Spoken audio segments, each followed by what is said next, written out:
Quiero compartirles un pasaje de la Biblia en Éxodo 34, que yo estuve leyendo y este pasaje en especial me inquietaba, me golpeaba, como que de alguna forma me decía que había algo más, y entonces investigué un poquito y lo poco que pude aprender hoy lo traigo para compartirlo, justamente para que todos podamos también descubrir un poquito más de lo que Dios quiso decirnos o quiere decirnos o nos está diciendo a través de su palabra.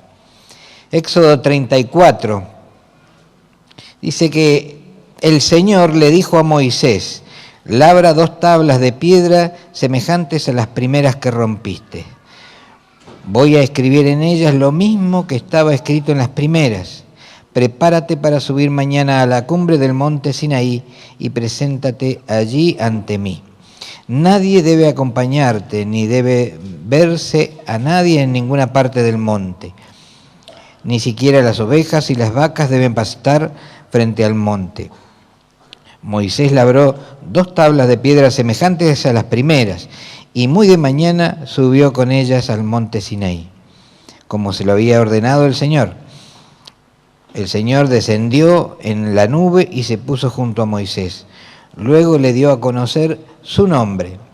Pasando delante de él, proclamó: el Señor, Dios clemente y compasivo, lento para la ira y grande en amor y fidelidad, que mantiene su amor hasta 1000 generaciones después, y que perdona la iniquidad, la rebelión y el pecado, pero que no deja sin castigo al culpable, sino que castiga la maldad de los padres en los hijos y en los nietos hasta la 3ª y 4ª generación. Enseguida Moisés se inclinó hasta el suelo y oró al Señor de la siguiente manera: Señor, si realmente cuento con tu favor, ven y quédate entre nosotros. Reconozco que este es un pueblo terco, pero perdona nuestra iniquidad y nuestro pecado y adóptanos como tu herencia. Mira, el pacto que hago contigo, respondió el Señor, a la vista de todo tu pueblo haré maravillas y ante ninguna nación del mundo han sido realizadas. El pueblo en medio del cual vives verá las imponentes obras que yo, el Señor, haré por ti. Por lo que a ti toca, cumple con lo que hoy te mando. Echaré de tu presencia a los amorreos, cananeos, hititas, fereceos, heveos y jebuseos, esta gente que tenía esos nombres. Ten mucho cuidado de no hacer ningún pacto con los habitantes de la tierra que vas a ocupar, pues de lo contrario serán para ti una trampa. Derriba sus altares y haz pedazos sus piedras sagradas y sus imágenes de la diosa Aserá. No adores a otros dioses, porque el Señor es muy celoso y su nombre es Dios celoso. En este pasaje, en esta parte, esta porción de la Biblia, Dios le está hablando a Moisés y le está dando una segunda oportunidad, un segundo momento. Vieron que acá al principio decíamos, el Señor le dijo a Moisés: labra 2 tablas de piedra semejantes a las primeras que rompiste.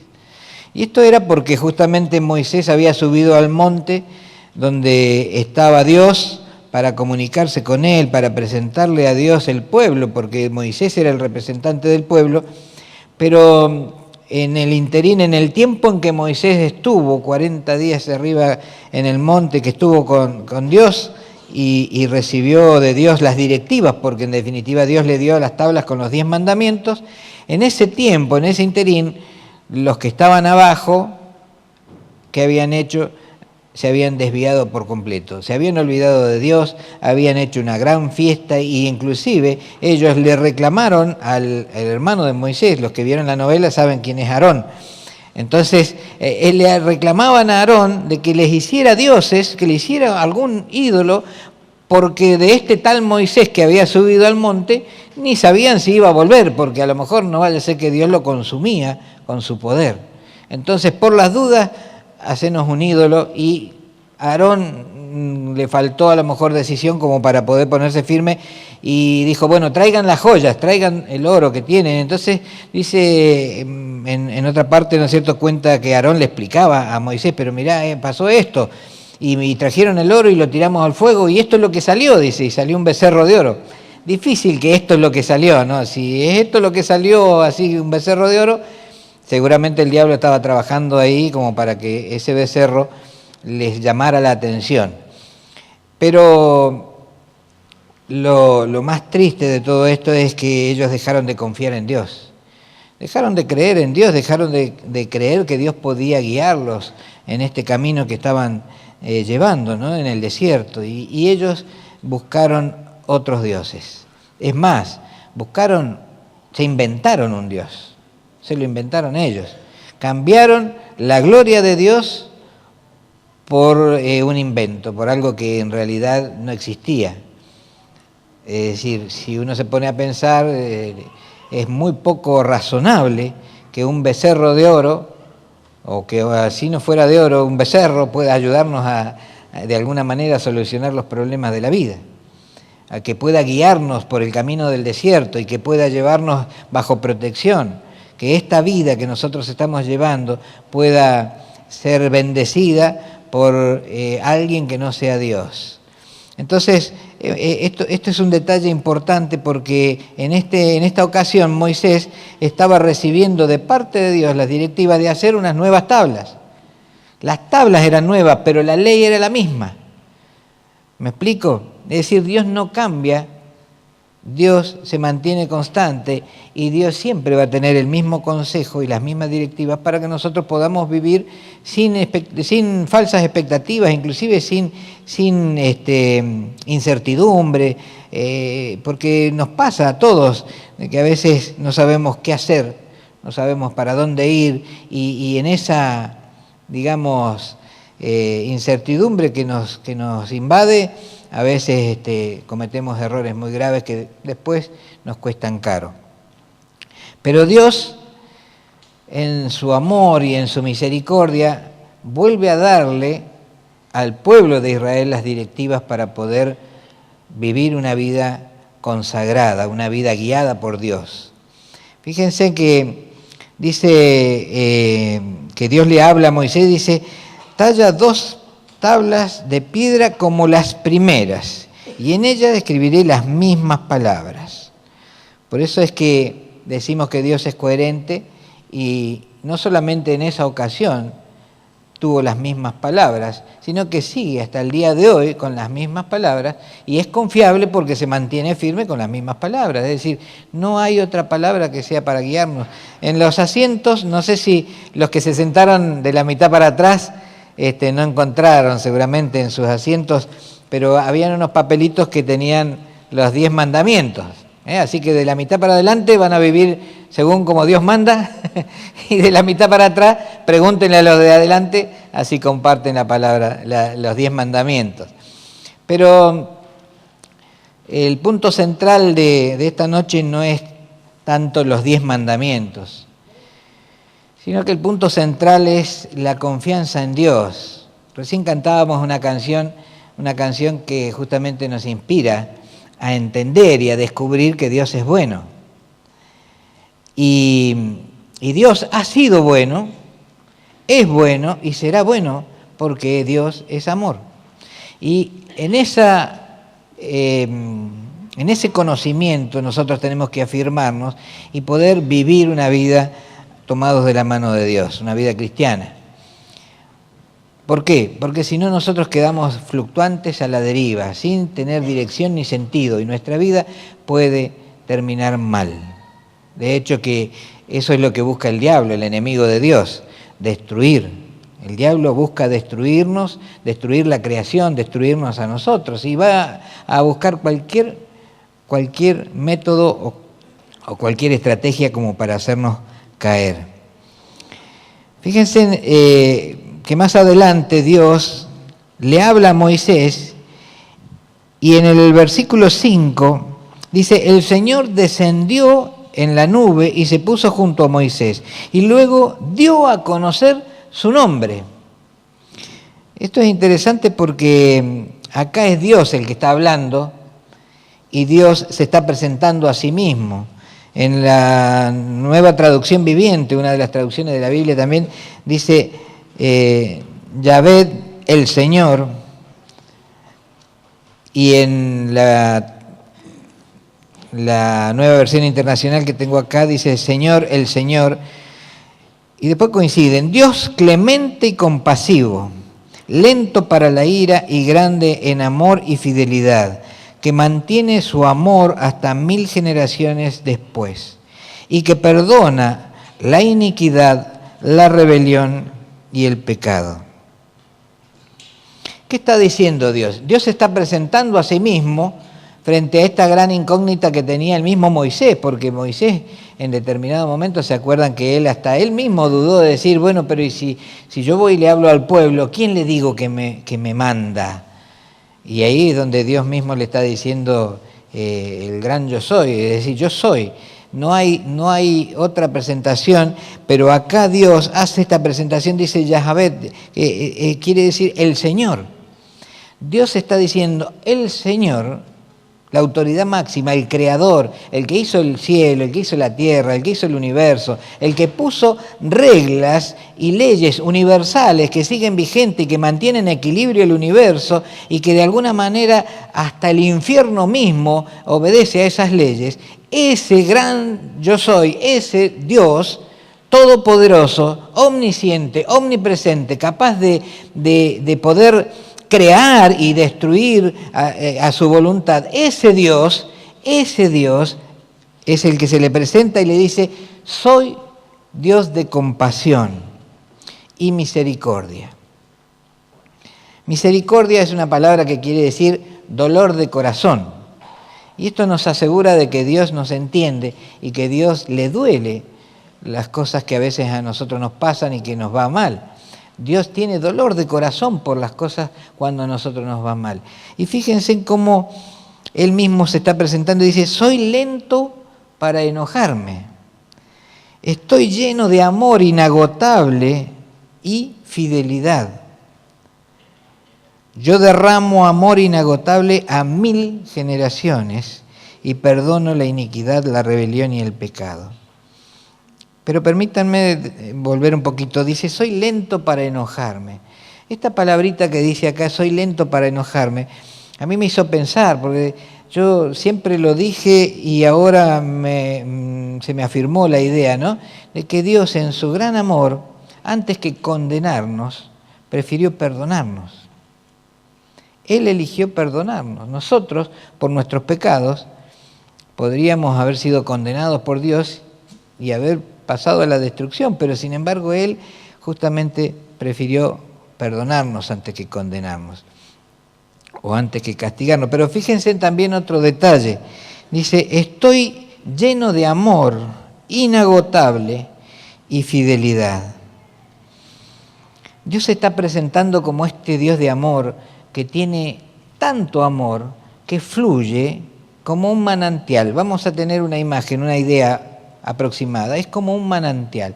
Un manantial es porque tiene un caudal interior muy profundo, muy abundante, que es tal la abundancia que brota y no se para con nada. Es decir, yo una vez estuve en Aluminé, en un manantial, y me causaba asombro. Yo a propósito tiraba piedras y veía a ver de qué manera lo podía tapar, y lo tapaba y volvía a brotar por otro lado, y lo tapaba y volvía a brotar por otro lado, porque es tanto el caudal que tenía ese manantial que brota. Es decir, no, yo con mis recursos no lo iba a poder parar.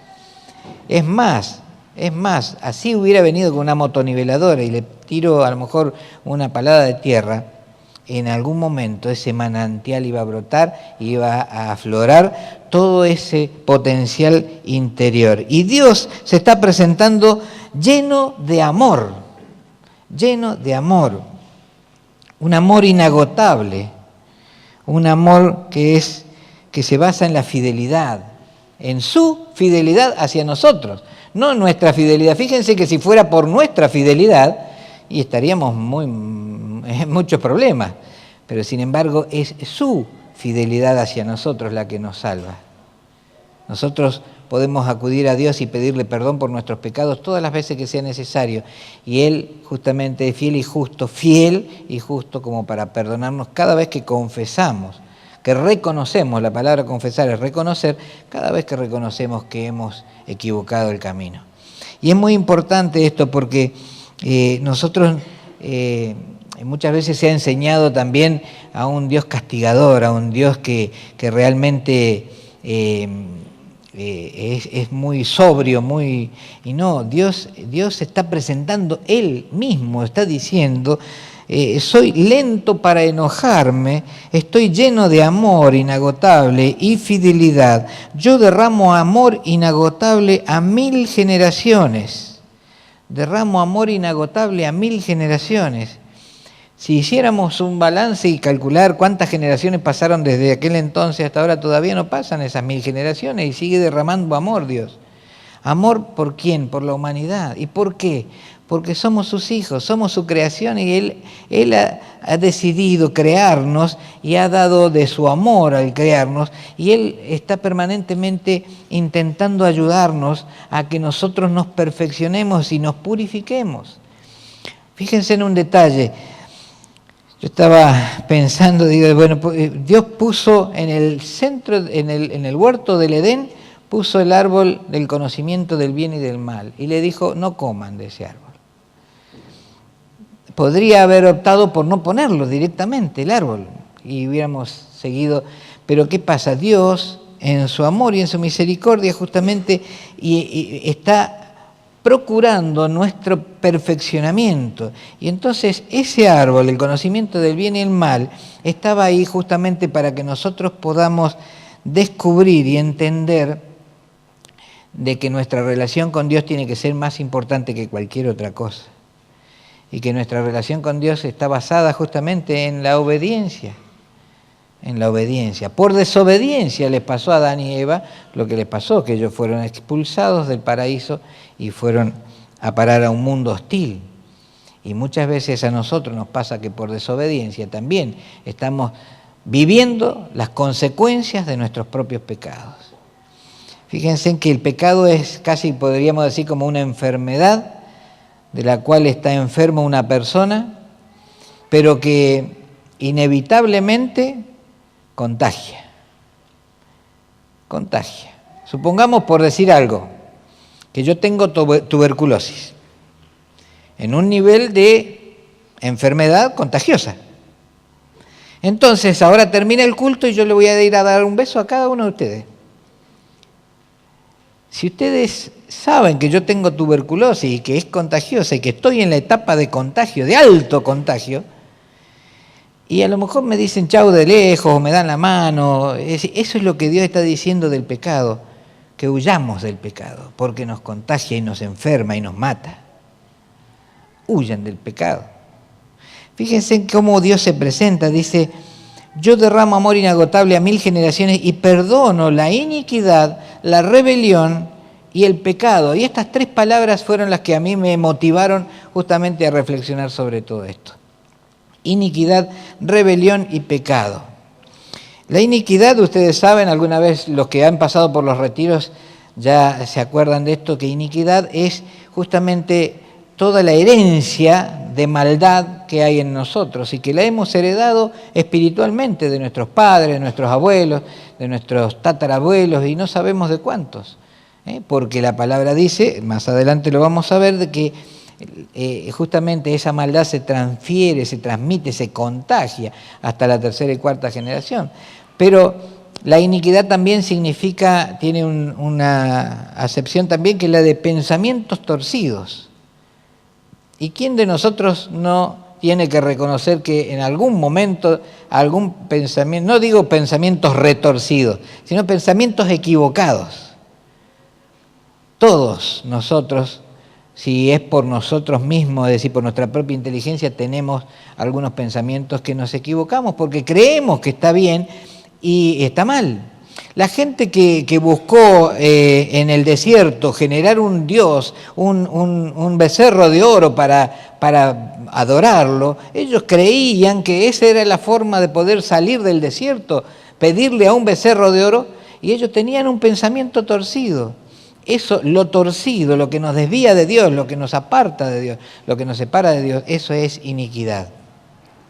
Rebelión ya es otro grado, rebelión es una voluntad, digamos, de exprofeso de que me opongo a algo o a alguien.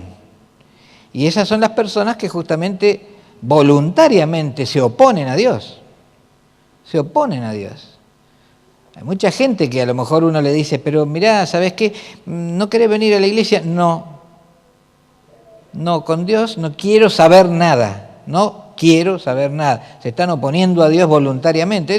Otros a lo mejor que dicen, sí, yo sé que robar está mal, pero a mí me gusta lo que otro tiene, porque si el otro lo tiene y yo no lo tengo, ¿por qué no lo puedo tener? Y ahí empieza un pensamiento torcido, quizás que viene de generación en generación, pero una rebelión también de oponerse ostensiblemente y voluntariamente a la voluntad de Dios, a lo que Dios está diciendo que está mal.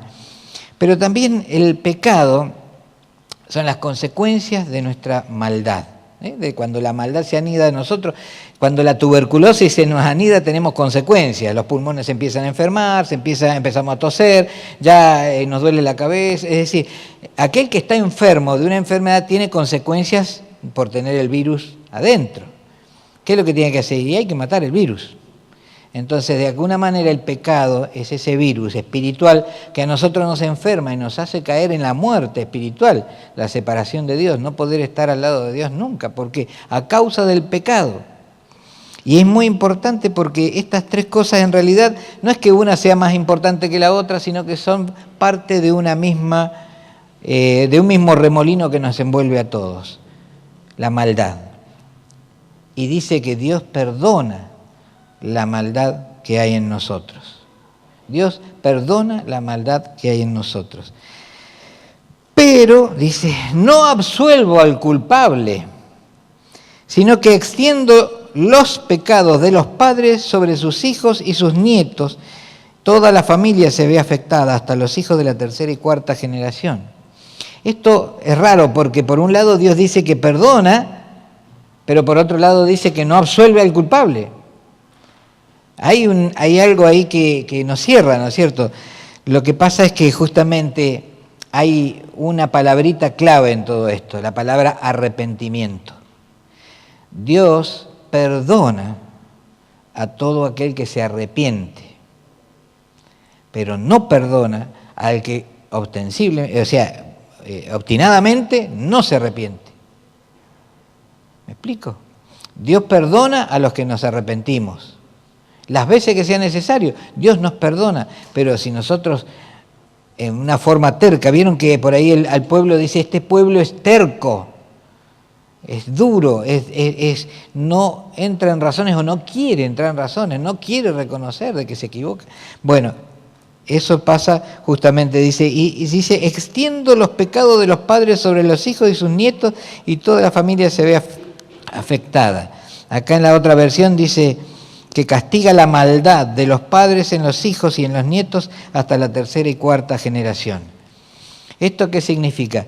Que muchas veces pasa de que los hijos y los nietos pagan las consecuencias de la rebelión, de la iniquidad y del pecado. Es como una enfermedad justamente, pagan las consecuencias de que si el padre era tuberculoso y no se hizo tratar, y no hizo el tratamiento y no se sanó de la tuberculosis, paga las consecuencias porque contagia a su hijo. Y el hijo y el nieto no es que estén sufriendo las consecuencias de la tuberculosis del padre, sino que están sufriendo las consecuencias de tener tuberculosis, porque se contagiaron del padre y del abuelo. ¿Me explico? Pasa lo mismo con el pecado. Nosotros podemos estar sufriendo las consecuencias del pecado de un padre o del pecado de un abuelo, pero no porque, es cierto, dice la iniquidad es transmitida de generación en generación, pero yo estoy viviendo en pecado y la forma de poder erradicar eso es confesar, arrepentirme, confesar y cortar con ese pecado. Y entonces yo voy a ser libre de ese pecado. Pero si yo no lo hago, caigo dentro de esta ley de Dios que dice que justamente visita, o sea, se observa, se ve la maldad de los padres en los hijos y en los nietos, hasta la tercera y cuarta generación. Fíjense en que hay un pasaje interesante en Éxodo, Éxodo 34:7 es lo que leímos, dice: yo derramo amor inagotable a 1000 generaciones y perdono la iniquidad, la rebelión y el pecado, pero no absuelvo al culpable. Pero en Efesios 1, del 4 y 5, dice el apóstol Pablo: incluso antes de haber hecho el mundo, Dios nos amó y nos eligió en Cristo para que seamos santos e intachables a sus ojos. Dios decidió de antemano adoptarnos como miembros de su familia al acercarnos a sí mismo por medio de Jesucristo. Eso es precisamente lo que Él quería hacer y le dio gran gusto hacerlo. Es a través de Jesucristo que nosotros encontramos la solución al pecado, a la iniquidad y a la rebelión. Es a través de Jesucristo justamente que nosotros podemos llegar a entender de que en Jesús se encarna justamente todas estas características del Dios eterno. En Jesús se encarna la compasión, en Jesús se encarna la misericordia, en Jesús se encarna justamente el ser lento para enojarse. A Jesús le hicieron de todo, pero sin embargo Él guardó siempre, no se enojó. En Jesús se encarna ese amor inagotable, en Jesús se encarna la fidelidad, en Jesús se encarga ese perdón sobre la iniquidad, sobre la rebelión y sobre el pecado. Fíjense en que estaba Jesús en la cruz y justamente las palabras más potentes de Jesús es: perdónalos porque no saben lo que hacen. Perdónalos porque no saben lo que hacen. Pero en Jesús justamente se encarna ese perdón. Pero también es cierto que nosotros tenemos que hacer algo con lo que estamos viviendo. Estaba hablando Dios que dice que Él perdona nuestras iniquidades, nuestras rebeliones y nuestro pecado. Pero también nosotros tenemos que hacer algo con esto. Fíjense, yo analizaba un poco esto y el Señor me avalaba en este pensamiento que se los cuento y ustedes tómenlo como para analizarlo. Hay una regla de oro. Oro, la palabra oro se escribe O-R-O. Y el Señor me guiaba a tener una vida cristiana guiada por ese oro, es decir, orden, respeto y obediencia. Y el Señor me mostraba de que la solución a la iniquidad, a esos pensamientos torcidos, es el orden. Lo que está desordenado hay que ordenarlo. ¿Cómo desordeno yo una vida que me han transferido de herencia de generación en generación? Yo tengo que poner un orden y ese orden lo tengo que buscar en Jesús, le tengo que pedir a Él, le tengo que pedir a su revelación, que es el Espíritu Santo, le tengo que pedir que me guíe para poner en orden lo que viene desordenado. Si mi padre era mujeriego y mi abuelo era mujeriego, yo tengo que poner en orden mis pensamientos para no ser mujeriego. Si mi padre era ladrón y mi abuelo era ladrón, yo tengo que poner en orden mis pensamientos y mis sentimientos para no ser ladrón. Y así sucesivamente con cualquier otro tipo de pecado. Orden para la iniquidad. Respeto para la rebelión, porque la rebelión es justamente eso, es la oposición voluntaria, es la terquedad de decir no cuando Dios está diciendo que sí. Bueno, para eso, ¿qué es la solución? El respeto.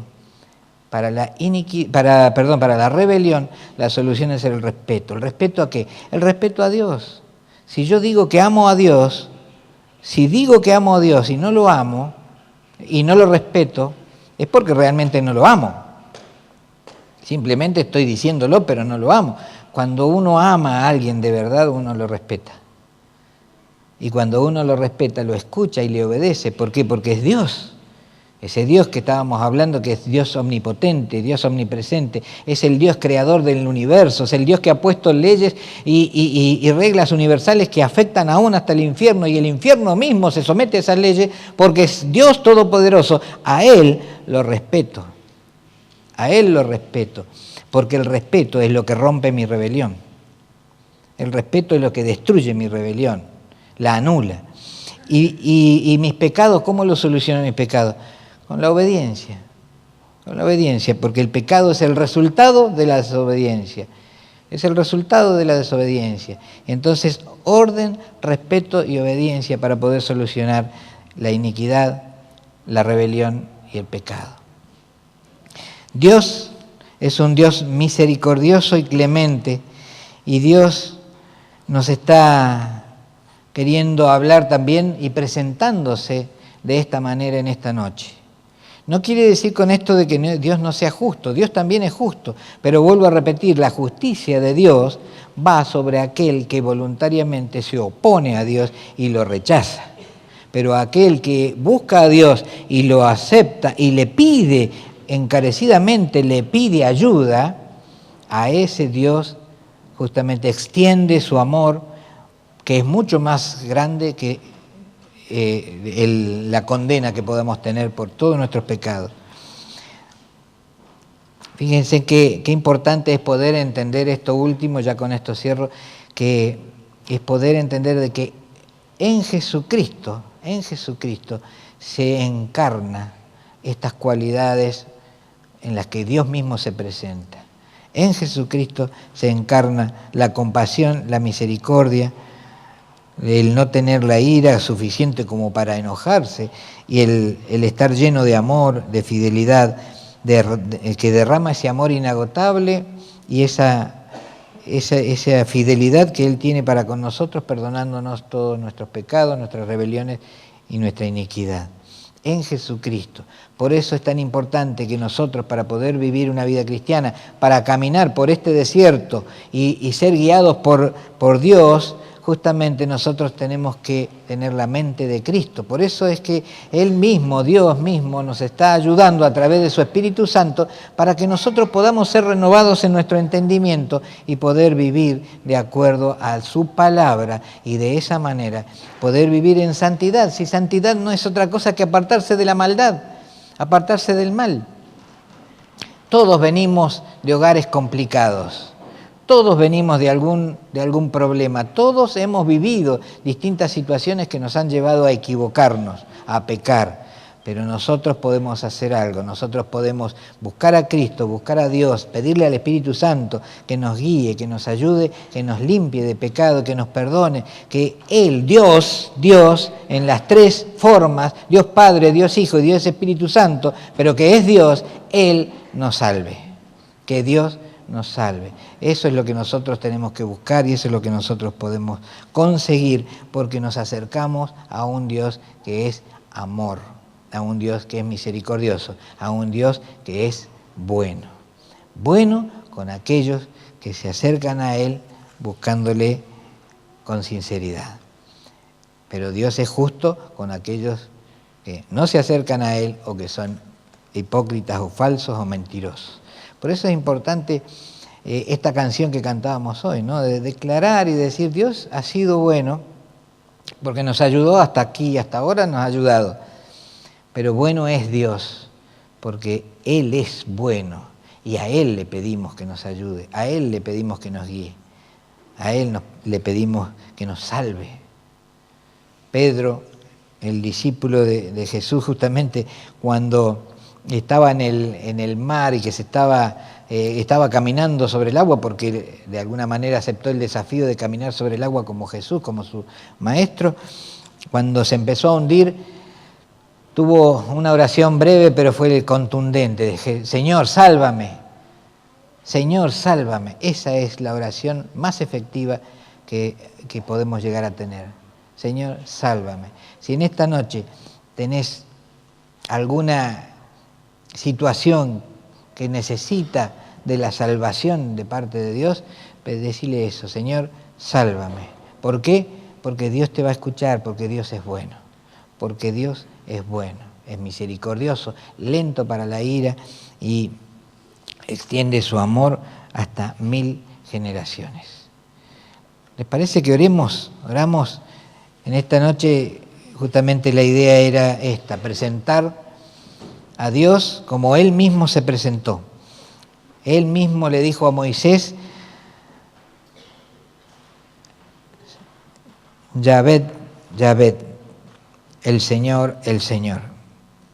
Él mismo se estaba presentando y proclamando que es y será el Dios de compasión y el Dios de misericordia.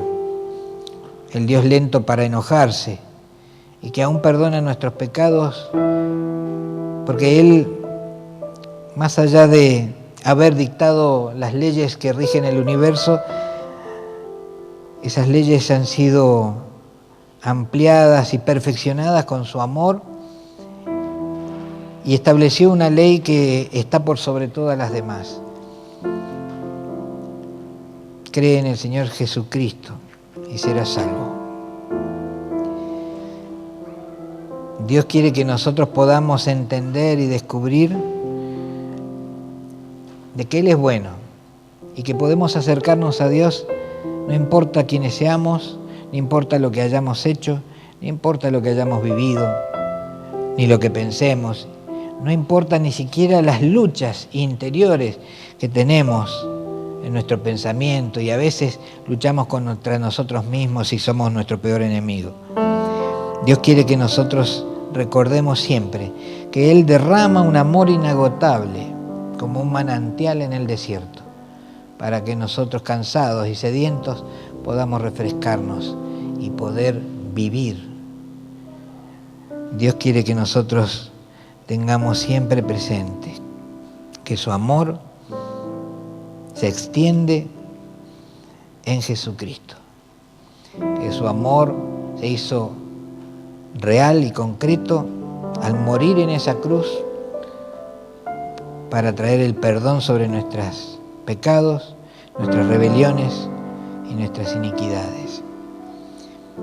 Dios quiere que nosotros nos acerquemos a Él confiadamente y que le digamos: acá estoy, Señor, quiero ser tu hijo, adoptame, quiero que seas mi Padre, quiero que seas mi Dios, y apartarme de todo becerro de oro, de toda mentira, de toda idolatría, de toda falsedad, porque quiero estar puro y limpio para agradarte, para alabarte y adorarte y darte gracias, porque solamente vos podés hacerlo.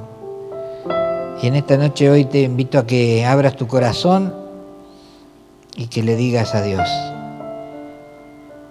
que extienda su compasión sobre vos, que extienda su misericordia, que no se enoje,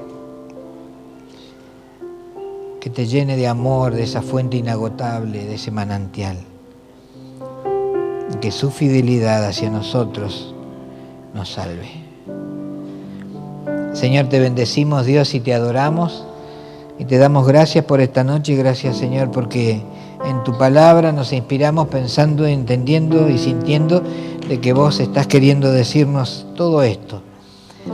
Por eso queremos pedirte una vez más que tu Espíritu Santo sea el que nos exhorte, nos convenza profundamente de pecado, y que tu Espíritu Santo nos guíe, Señor, a tomar las decisiones y a dar los pasos que tengamos que dar para poder ser limpios de pecado y apartarnos de toda maldad. No queremos ser como ese pueblo terco que, olvidándose de vos, se fueron a adorar a un becerro de oro, a cualquier cosa, Señor. No queremos ser soberbios, ni orgullosos, ni vanagloriosos, despreciando tu gloria por la gloria propia. Simplemente queremos ser humildes y sencillos como Jesús. De Él aprendemos, Señor, y de Él comprendemos que nuestra actitud es de reverencia y de adoración. Por eso nos ponemos en tus manos ahora, pidiéndote a mitad de semana, Señor, que nos ayudes a seguir adelante, que nos ayudes, Señor, y que limpies nuestra mente, nuestro corazón y nuestro espíritu de toda maldad. En tu amor y en tu misericordia te lo pedimos, y en el nombre de Jesús oramos. Amén y amén.